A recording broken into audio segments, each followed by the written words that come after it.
Alerte enlèvement. Ils décident de mettre au monde leur enfant à la maison. Le système, hélas, rapte les enfants. Bonjour, j'espère que vous allez bien. Une histoire de fou de plus qu'il est important de relayer. Je vous fais la lecture d'un post partagé sur VK avant de vous passer la vidéo.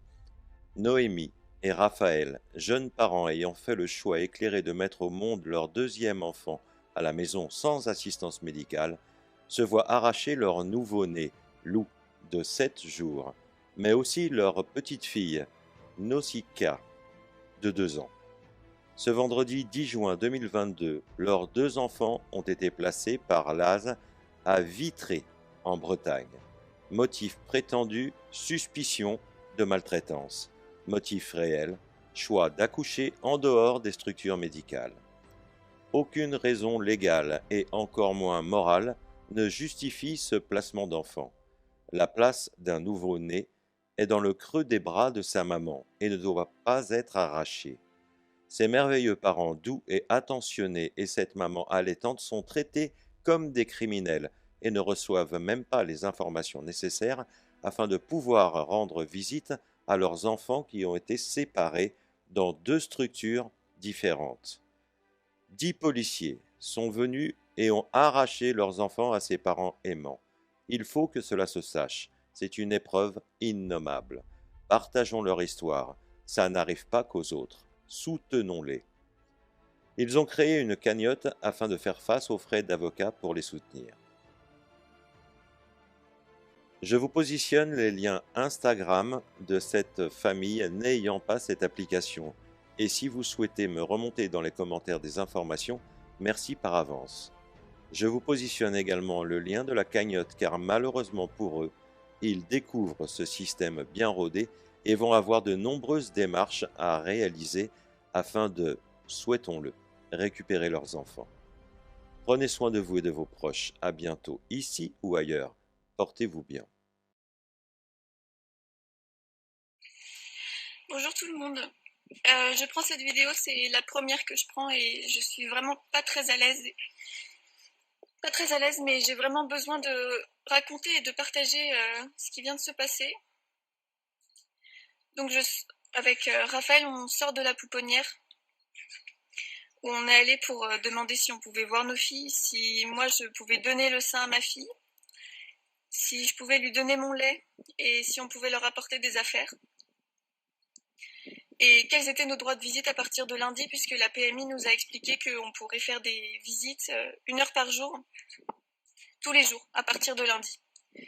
Donc on voulait fixer les horaires, et bon, bien sûr on a eu un refus on n'a pas eu le droit de les voir, et j'ai pas eu le droit de donner le sein à Lou, mais elles ont pris nos affaires et le lait. Et quand on a demandé pour les visites, on a vu qu'elles étaient complètement étonnées d'entendre qu'on nous avait dit 1 heure par jour tous les jours. Et elle m'explique qu'en fait, aucun parent à la pouponnière ne peut voir ses enfants 1 heure par jour tous les jours, que c'est beaucoup moins, et que de toute façon leur organisation ne leur permet pas du tout qu'on voit nos enfants tous les jours, et que de toute façon elles sont pas assez de personnel, et que la PMI a dit ça mais qu'elle en sait rien parce qu'elle sait pas de quoi elle parle, et que c'est pas elle qui est là-bas, quoi. Donc on essaye d'en savoir plus sur qu'est-ce qu'on fait, enfin quand est-ce qu'on voit nos enfants et combien de temps, et avec qui on doit voir ça, etc. Et comme elles ont l'air de pas savoir, elles finissent par appeler un permanent pour qu'il vienne et qu'il nous explique. Et donc quand ce monsieur vient, il nous dit que nos filles, c'est le juge qui va décider quand est-ce qu'on pourra les voir, et que donc il va le décider dans 3 semaines, et que donc d'ici 3 semaines, pendant 3 semaines là, on ne va pas pouvoir voir nos filles, que je ne vais pas pouvoir voir mon bébé et voir ma Nausicaa qui a pleuré le soir parce qu'elle voulait voir sa sœur, et que sa sœur est dans une autre cellule et que donc elles ne sont pas ensemble.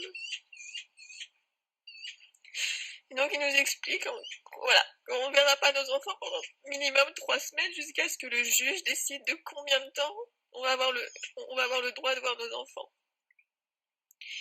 Et là, mon compagnon, il jette les clés de la voiture par terre et il s'énerve, il dit c'est pas possible et tout ça. Et le monsieur lui dit, vous vous comportez comme un enfant. C'est pas la réaction d'un père, ça. Et donc, mon compagnon s'énerve en disant, ça, c'est pas la réaction d'un père. Vous pensez que ça, c'est pas la réaction d'un père? Et il lui dit, oui.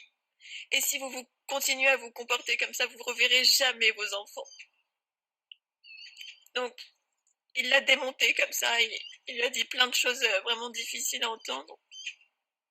Tellement que j'ai dû finir par prendre Raphaël et je lui ai dit, on s'en va parce qu'en fait, on n'arrivait plus à discuter. Et on va dans la voiture pour se calmer avant de reprendre la route. Et en fait, le monsieur nous suit.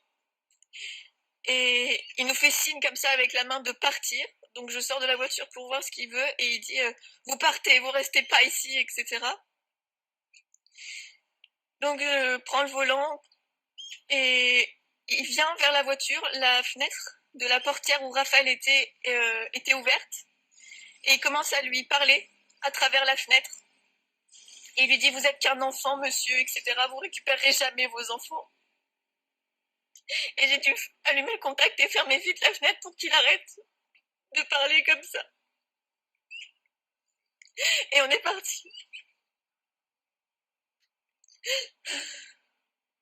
Et voilà, c'est comme ça que ça s'est passé. On y retournera demain et on lâchera rien.